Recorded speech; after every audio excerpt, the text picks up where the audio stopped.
Assalamualaikum warahmatullahi wabarakatuh. Selamat pagi, selamat malam, ataupun selamat siang kepada seluruh mahasiswa, mahasiswi Hukum Ekonomi Syariah semester 3 dimanapun berada.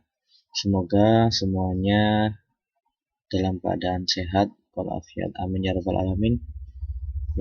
Langsung saja, untuk mempersingkat waktu, kita masih bisa bertemu di mata kuliah Hukum Perdata 1, pertemuan kelima, di mana pertemuan kelima ini kita pada tahap daring sebelum UTS di minggu ke depan. Materi terakhir kita sebelum UTS tentang hak kebendaan. Nah, ada beberapa hal yang saya sampaikan sebelum masuk ke materi ini, mereview dari pertemuan kita luring di minggu yang lalu. Perlu diperhatikan bahwa untuk kelas khusus minggu setelah UTS masih tetap masuk seperti biasa karena pertemuannya bukan paket. Jadi tetap sampai semester ini selesai, baik khusus maupun reguler, itu tetap menjadi satu kelas sampai mata kuliah ini selesai. Oke ya. Jadi langsung saja kita masuk ke materi ke hak kebendaan. Kita langsung ke hak kebendaan. Di minggu lalu kita sudah membahas tentang hukum benda, dimana tentang pengertian benda dan lain sebagainya. Nah, ini sekilas kita ulang bersama tentang pengertian benda.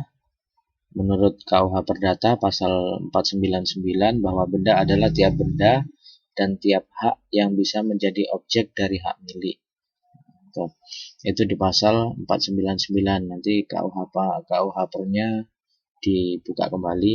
Jadi ada beberapa unsur di sini yang perlu kenapa saya ulang lagi, karena unsur ini yang akan kita bahas di bab sekarang ini, yaitu tentang apa? Bahwa benda apapun, nah itu di dalam benda ini ada sebuah hak. Haknya itu ada di sini. Tiap benda dan tiap hak itu sudah satu paket. Makanya di pertemuan kali ini tentang hak kebendaan. Tapi antara benda dengan hak kebendaan itu ada berbeda. Kalau kita mengatakan benda, yaitu benda adalah benda. Nah, ini pengertiannya seperti ini. Tiap benda dan tiap hak yang bisa menjadi objek dari hak milik. Nah, objeknya adalah hak milik. Bahwa di sini hak miliknya itu menjadi intinya. Bahwa benda itu bisa dimiliki siapa, itu namanya berarti benda. Berarti benda dan hak itu satu paket yang bisa menjadi milik siapapun. Ini seperti itu. Jadi kalau benda itu adalah ini benda dan tiap hak. Oke, itu ya sedikit mengingat. Kemudian kita tentang hak kebendaan, di sini diartikan bahwa suatu hak yang memberikan kekuasaan langsung atas suatu benda dan dapat dipertahankan terhadap siapapun. Nah, itu kembalinya memang hak kebendaan itu nanti ada basic, ada hak milik, hak agendom, nanti akan kita bahas di poin-poin selanjutnya. Jadi di sini pengertian hak kebendaan adalah suatu hak yang memberikan kekuasaan langsung, kekuasaannya secara langsung, dalam arti apa? Ya kita punya handphone, punya motor, punya mobil dan sebagainya itu secara langsung atas suatu benda, contohnya itu tadi, dan dapat dipertahankan terhadap siapapun. Bahwa kita mempunyai bukti. Nah, dipertahankan inilah yang mempunyai garis panjang. Apa bukti? Buktinya apa? Punya surat tanda kendaraan bermotor, surat tanda kendaraan mobilnya, kemudian punya tanah, berarti ada sertifikat dan sebagainya. Berarti yang dapat dipertahankan terhadap siapapun itu karena ada alat buktinya, atau kita punya bukti bahwa kita itu punya hak saya, ya seperti itu. Itu ya hak kebendaan. Itu lebih di sininya, lebih dipertahankan terhadap siapapunnya ini kalau kita membahas tentang hak kebendaan. Bahwa kalau membahas hak ini punya saya, nah itu sudah ada lebih ke pengakuan. Pengakuan di situ harus dibuktikan. Itu seperti itu. Kemudian di sini kita bahas juga tentang pembagian hak kebendaan. Ada dua macam. Yang pertama adalah hak kebendaan yang memberikan kenikmatan dan hak kebendaan yang memberikan jaminan. Nah, di sini yang memberikan kenikmatan seperti apa? Hak dari subjek hukum untuk menikmati suatu benda secara penuh maupun terbatas. Itu kenikmatan dalam arti contohnya seperti apa? Subjek hukum di sini adalah seseorang untuk menikmati sesuatu benda secara penuh. Penuh itu dalam arti kita bisa beli atau kita sewa. Nah, itu hanya kita menikmati saja. Berarti suatu benda atau barang itu kita sifatnya beli untuk menikmati, mungkin dimakan, diminum, atau bisa kita sewa yang nanti kita hanya menyenangkan hati. Nah, itu hak kebendaannya, kita hanya bersifat menikmati. Kemudian hak kebendaan yang kedua adalah benda yang memberikan jaminan. Artinya hak yang didahulukan kepada kreditur dalam pelunasan hutang dari penjualan barang yang dibebani. Ini contohnya seperti apa? Hak yang didahulukan kepada kreditur. Nah, kita bisa menerima sebuah barang dalam pelunasan hutang dari penjualan barang yang dibebani. Jadi seperti ini, ketika kita mau membeli sesuatu barang, benda, nah itu kita bisa kita langsung dapat haknya di situ, seperti itu. Sekarang ini kan contohnya banyak, misalnya ya contohnya kita minjem di bank, ya sudah sama seperti itulah. Hak kebendaan yang memberikan jaminan bahwa kita tuh punya jaminan, kita punya apa, kita berikan, kemudian kita dapat melunasi atau kita dapat membeli barang lain, tetapi di situ kita punya hutang yang barang itu bisa dibebani, dalam arti kita harus mengangsur dan sebagainya. Itu hak kebendaan yang memberikan jaminan.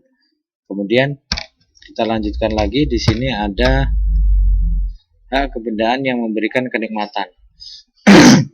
Ada bedanya sendiri yang memberi kenikmatan di situ dalam Undang-Undang Pokok Agraria. Nah, ini tentang Undang-Undang Pokok Agraria di hukum perdata itu setelah buku ke-1, ke-2, ke-3, ke-4 itu nanti di belakangnya itu ada Undang-Undang Nomor 50. Nah, itu tentang UUPA, Undang-Undang Pokok Agraria. Nah, hak kebendaan yang memberikan kenikmatan ini atas bendanya sendiri. Contohnya hak milik atas benda milik orang lain, hak guna usaha, hak guna bangunan, hak sewa, dan sebagainya. Kemudian hak kebendaan yang memberikan kenikmatan. Di sini kenikmatan itu bezit atas benda bergerak, benda bukan tanah. Benda bergerak itu misalnya ya kemarin sudah kita bahas. Bezit di sini nanti kita lebih bahas lebih. Bezit itu lebih ke benda bergerak, kenikmatan hak milik, ya seperti itu. Nanti akan kita bahas di terakhir. Yang kedua, hak memungut hasil bezit atas benda bergerak, benda yang bukan tanah. Hak pakai bezit atas benda bergerak, benda bukan tanah. Ini hak kebendaan yang memberikan kenikmatan. Yang kedua, menurut KUH Perdata. Hak kebendaan yang memberikan jaminan, yaitu hak yang memberikan kepada yang berhak kreditor, hak yang didahulukan untuk mengambil pelunasan dari hasil penjualan barang yang dibebani, hak tanggungan, fidusia, hipotek, gade, itu seperti yang saya sudah jelaskan di depan tadi. Kemudian hak mutlak terhadap benda dalam lapangan keperdataan. Yang pertama, terhadap benda-benda berwujud, misalnya hak guna bangunan dan hak guna usaha atas tanah, hak agendom, hak opsal, ini atas benda bergerak, tidak bergerak selain tanah, hak gadai, dan hipotek. Nah, itu semuanya itu adalah hak mutlak terhadap benda dalam lapangan keperdataan. Dalam arti seperti ini tuh hak-hak apa? Hak-hak yang kita dapatkan, tetapi di situ kita masih punya beban terhadap benda-benda yang berwujud, misalnya itu tadi. Itu berwujud kita dapat, cuman maksudnya kita punya beban di situ. Yang kedua, terhadap benda-benda yang tak berwujud. Misalnya hak cipta, hak merek, hak paten, itu kita punya hak mutlak terhadap benda dalam keperdataan, tapi bentuknya bezit itu tadi. Kemudian lanjut ke ciri-ciri dan sifat hak kebendaan. Ini Droit de suite atau Zack the Fall. Artinya hak itu terus-menerus mengikuti bendanya dimanapun benda itu berada. Hak itu selalu melekat pada subjek hukum dan mengikuti kemanapun dia berada. Selama ada bukti contoh, ketika kita sewa motor, kita dibawakan STNK, itu semuanya beranggapan, polisi pun beranggapan itu punyamu. Dia nggak tanya ini sewa atau siapa enggak. tapi dia pasti beranggapan bahwa karena kamu punya bukti. Jadi hak itu terus menerus mengikuti. Yang kedua, ciri-ciri sifat hak kebendaan itu ada droit de préférence, hak pelunasan lebih dulu atas benda tersebut. Hak pelunasan, ini misalnya seperti tadi, kalau misalnya kita punya hak tanggungan, ya kita melunasi dulu terhadap benda tersebut, gitu. Kemudian ciri yang ketiga, zakelijk actage, hak untuk menggugat bila terjadi gangguan terhadap barang tersebut, pemulihan, ganti rugi, dan sebagainya. Kita akan mendapatkan hak apabila hak itu tidak sesuai, kita untuk bisa menggugat dan sebagainya. Apabila terjadi gangguan terhadap barang tersebut, misalnya tanah terkena irigasi, itu bentuknya gangguan, tapi bantuan yang secara formil itu digunakan untuk umum misalnya. Kemudian gangguan untuk dari keluarga dan sebagainya atau dari orang lain, itu bentuknya kita bisa untuk haknya untuk menggugat. Ciri-cirinya. Kemudian lanjut, yang termasuk hak kebendaan adalah hak eigendom. Hak eigendom itu adalah hak milik. Hak obstal itu adalah hak guna bangunan. Hak erpech itu hak guna usaha, yang termasuk hak kebendaannya. Pen, kredit, verbal, dan lain sebagainya. Hak milik. Hak milik apa? Dia itu dalam KUH Perdata buku kedua pasalnya ini. Kemudian pengertian hak milik apa? Hak untuk menikmati kegunaan sesuatu kebendaan itu dengan kedaulatan sepenuhnya, asal tidak bertentangan dengan undang-undang terkait ketertiban umum dan tidak mengganggu hak orang lain. Pasal 570 KUH Perdata. Hak eigendom. Jadi kalau orang hukum mengatakan eigendom, itu berarti tentang hak milik. Hak milik ya. Pasalnya itu tadi. Kemudian hak milik menurut Undang-Undang Pokok Agraria, pasal 20, hak milik, hak turun-temurun terkuat dan terpenuh yang dapat dipunyai orang atas tanah dengan mengingat ketentuan yang tercantum dalam pasal 6 Undang-Undang Pokok Agraria. Penggunaan hak milik harus memperhatikan 4 hal, yaitu ketentuan hukum yang berlaku seperti undang-undang gangguan, ketertiban umum, hak orang lain. Misalnya di sini hak jasa, karangan, hak jaminan, dan yang terakhir fungsi sosial. Itu hak milik menurut OPA. Kemudian ciri-ciri hak milik. Ciri-ciri hak milik merupakan hak pokok yang bisa melahirkan dan hak kebendaan lain. Melahirkan hak kebendaan lain, misalnya di sini hak pokoknya kita itu memiliki sebidang tanah, kemudian yang bisa melahirkan hak kebendaan lain, di situ kita punya juga pohonnya, dan pasti.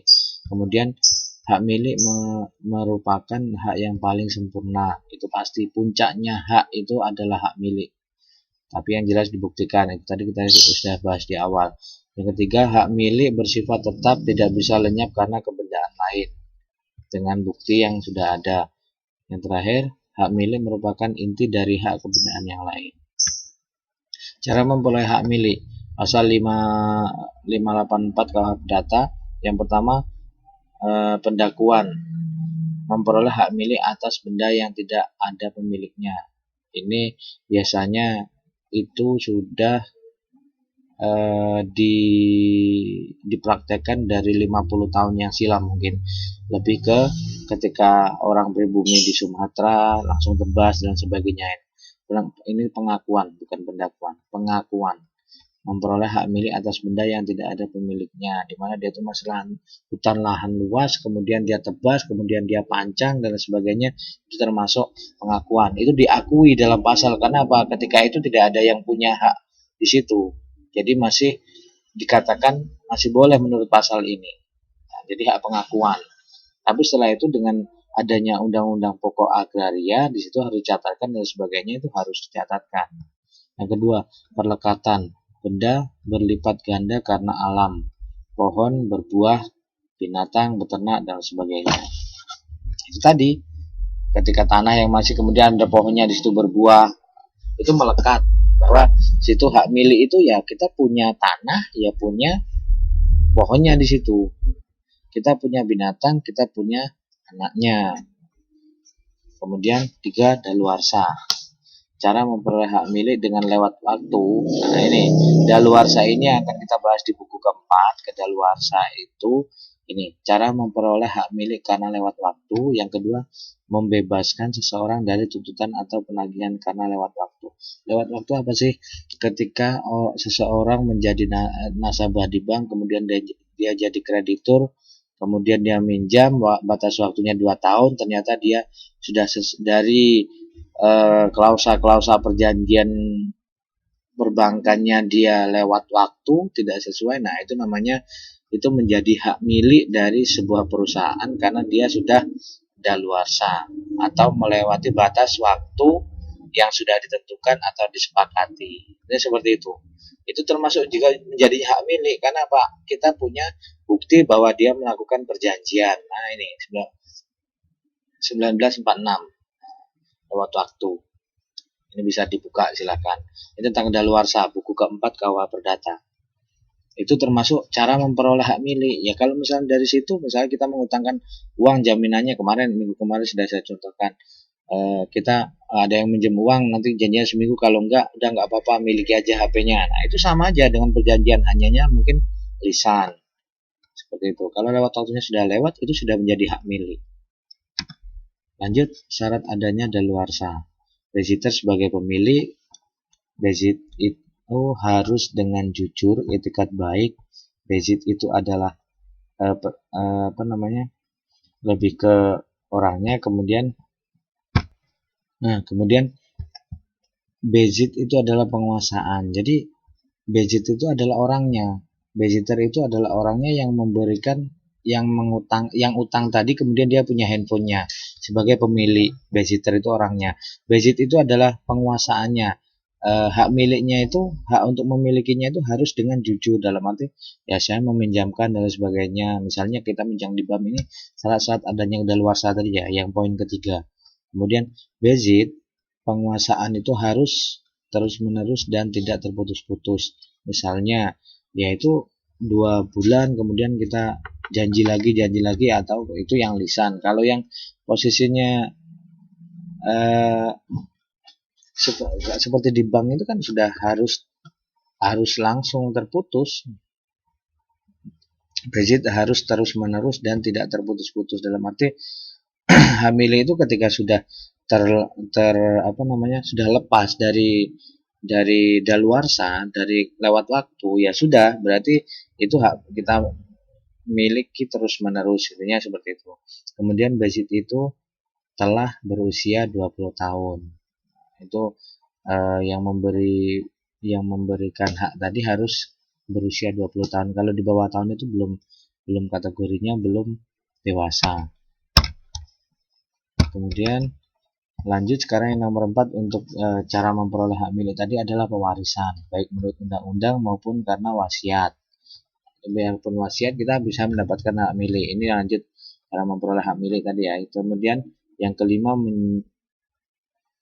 penyerahan atau perbuatan hukum yang bertujuan untuk memindahkan hak milik kepada pihak lainnya. Misalnya ini tadi kan pewarisan, kalau ini misalnya dia memberikan dengan berwasiat, bisa jadi, atau memberikan secara cuma-cuma dan lain sebagainya. Bentuknya adalah penyerahan. Dan 6, cara lain hibah dan pencampuran harta perkawinan. Itu termasuk di perkawinan, kita kemarin sudah bahas bahwa itu cara memperoleh hak milik. Ketika perkawinan itu sudah sama-sama berjalan bersama, kemudian memiliki harta untuk bersama, ya berarti di situ kita sama-sama memiliki hak milik atas harta tersebut. Oke, hapusnya hak milik, musnahnya objek hak, dilepaskannya oleh pemiliknya, hilang atau lari dari pemiliknya, diperoleh oleh orang-orang dengan cara memperoleh hak milik. Ya, memperolehnya itu ya mungkin bisa jadi dari jual beli, kemudian penyerahan, dia berwasiat dan seterusnya. Itu akan hapus secara otomatis hak milik tersebut. Kemudian ini yang kita bahas dari tadi, kalau mungkin belum ada yang paham ini. Deposit itu adalah menduduki atau menguasai sebuah barang. Tapi ini belum ada kesepakatan atau pengesahan ketika belum ada yang pasti. Nah, deposit itu artinya itu menguasai.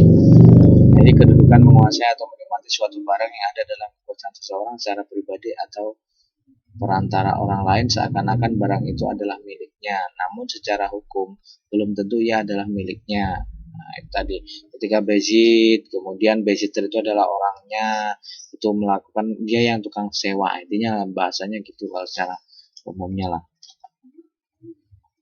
Dia menguasai tapi tidak sepenuhnya hak miliknya, kecuali dengan alasan lewat waktu. Nah, itu tadi, dengan alasan kedaluarsa atau lewat waktu baru itu bisa menjadi hak milik.